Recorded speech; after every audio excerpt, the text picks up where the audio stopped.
Hello friends, welcome to make it sweet. இன்றைக்கி நாம் சூப்பராக அருமையான ஒரு டிஷ் தான் பார்க்க போகிறோம். எல்லோரும் விரும்பி சாப்பிடக்கூடிய ஒரு டிஷ் இது. பன்னீர் புலாவ் எப்படி செய்யலான்றதை பார்க்கலாம். இப்போ நான் பன்னீர் எடுத்திருக்கேன். இந்த பன்னீருக்கு தேவையான உப்பு சேர்த்துக்கலாம், மிளகாய்த்தூள் சேர்த்துக்கலாம். ப்ளைன் மிளகாய்த்தூள் தான் இது. உங்கள் காரத்துக்கு ஏற்ற மாதிரி சேர்த்துக்கோங்க. இந்த பன்னீருக்கு மட்டும் சேர்த்துக்கோங்க. கரம் மசாலா சேர்த்துக்கலாம். 2 ஸ்பூன் தயிர் விட்டுக்கலாம், கெட்டி தயிர். இஞ்சி பூண்டு விழுது சேர்த்துக்கலாம். இந்த பன்னீருக்கு மட்டும் தேவையான இஞ்சி பூண்டு விழுது சேர்த்துக்கோங்க. இப்போ எல்லாம் சேர்த்து கலந்து விட்டுக்கலாம் நல்லா. இது ஒரு 10 நிமிஷம் நல்லா ஊறட்டும், அதுக்கப்புறம் பார்க்கலாம். ஸ்டவ் ஆன் பண்ணி கடாய் வச்சுருக்கேன். இப்போ இது நல்லா ஊறிடுச்சு. இதில் 2 ஸ்பூன் நெய் விட்டுருக்கேன். இப்போ இந்த நெய்யில் ஃப்ரை பண்ணி எடுத்துக்கலாம்.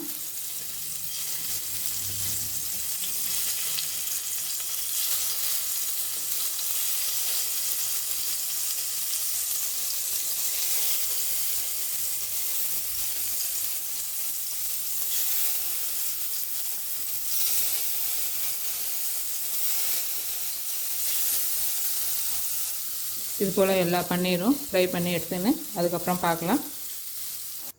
எல்லா பன்னீரும் ஃப்ரை பண்ணி எடுத்துங்க. ஸ்டவ் ஆன் பண்ணி குக்கர் வச்சுருக்கேன். அதில் 3 ஸ்பூன் நெய் விட்டுருக்கேன். இப்போ நாம் இந்த மசாலாலாம் ஆட் பண்ணிக்கலாம். பட்டை, லவங்கம், பிரிஞ்சி இலை, ஸ்டார் அணி எல்லாம் சேர்த்துக்கலாம். நம்ம இதில் பெரிய வெங்காயம் வச்சுருக்கேன், நீல வாக்கில். நல்லா இதை போட்டு நல்லா வதக்கிக்கலாம்.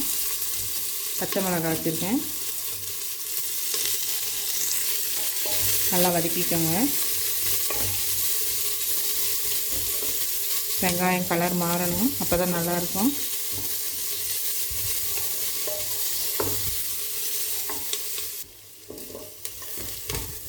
இப்போ நம்ம இஞ்சி பூண்டு விழுது சேர்த்துக்கலாம். சேர்த்து நல்லா வதக்கிக்கலாம். கொஞ்சம் நல்லா வதங்கட்டும். நல்லா வதங்கிடுச்சு பாருங்கள். இப்போ நம்ம தக்காளி சேர்த்துக்கலாம். தக்காளி சேர்த்து நல்லா வதக்கிக்கலாம். தக்காளி நல்லா வதங்கட்டும். இப்போ நம்ம புதினா சேர்த்துக்கலாம், கொத்தமல்லி தழை சேர்த்துக்கலாம். சேர்த்து நல்லா வதக்கி விட்டுக்கோங்க. கொஞ்சம் நல்லா வதங்கட்டும். நெய்யிலே செய்யும்போது கொஞ்சம் நல்லா வாசனையாக இருக்கும். நெய் இல்லைன்னா கொஞ்சம் எண்ணெய் கொஞ்சம் கூட ஊற்றி செய்யலாம். நான் நெய்யே தான் ஊற்றி செஞ்சுருக்கேன். இப்போ நான் பாசிமதி ரைஸ் தான் எடுத்திருக்கேன். இது 10 நிமிஷம் நல்லா ஊற வச்சு கழுவி போட்டுக்கலாம்.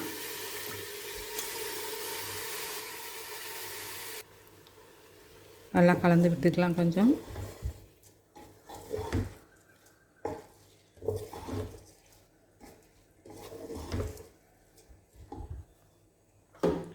நான் இந்த கப்பால் 2 கப் ரைஸ் எடுத்தேன்.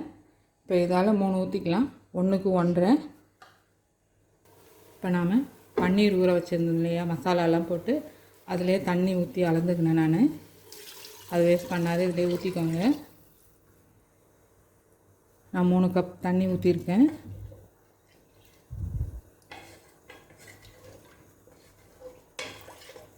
தேவையான அளவு உப்பு சேர்த்துக்கலாம். பார்த்து திட்டமாக சேர்த்துக்கோங்க. நல்லா கலந்து விட்டு உப்பு காரெல்லாம் கரெக்டாக இருக்கான்னு பாருங்கள். கொஞ்சமாக கரம் மசாலா சேர்த்துக்கோங்க, சொல்ல மறந்துட்டேன்.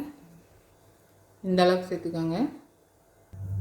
2 ஸ்பூன் நெய் விட்டுக்கலாம் மேலே. இந்த ரைஸுக்கு நெய் தான் தேவைப்படும். நெய் இல்லை பட்டர் இருந்தால் கூட சேர்த்துக்கலாம். நல்லா கலந்து விட்டுக்கோங்க. தண்ணி நல்லா கொதிக்கட்டும். தண்ணி நல்லா கொதிச்சு பாருங்கள். இப்போ நம்ம ஃப்ரை பண்ணி வச்சுருந்த பன்னீர்லாம் உள்ளே சேர்த்துக்கலாம்.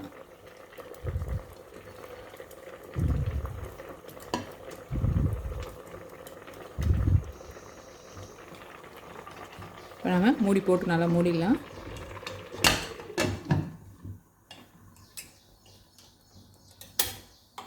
2 விசில் வரட்டும். அப்புறம் பார்க்கலாம். இப்போ நம்ம குக்கரை திறந்து பார்க்கலாம்.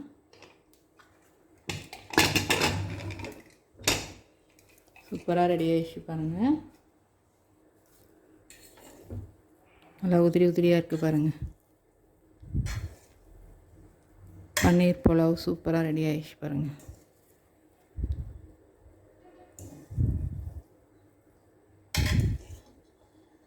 சூப்பராக ரெடி ஆகிடுச்சு பாருங்கள். பன்னீர் புலாவ் வீட்டிலே நம்ம ஈஸியாக ரெடி பண்ணிடலாம்.